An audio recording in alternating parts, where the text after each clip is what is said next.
Pagka ganyan ang kulay, putik na. Ano yan? Lining talaga yan. Linisin mo na. Meron tayong gagawin dito mga bro. Isang Skygo 125. Ayan, galing na. Ano to? Ano, wala nang takbo ano? Wala na, ayaw umahon. Ayaw na umano nga bro. Ano to? Lining lang to.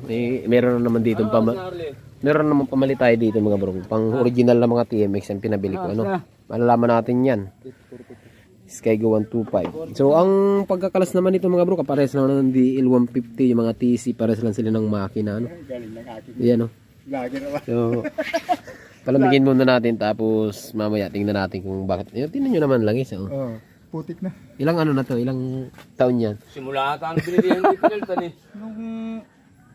Ay, matagal na. Ay, 3 taon na yung lagis na yan. 7 buwan na yan. 7 buwan na yan. Ay, kaya. 7 buwan na pala yan eh. Sa bagay, hindi naman araw-araw tong ano no. Pero pag sinervice mo to, dun lang yon. Oo. Pahinga tapos apon ulit. Pwede na.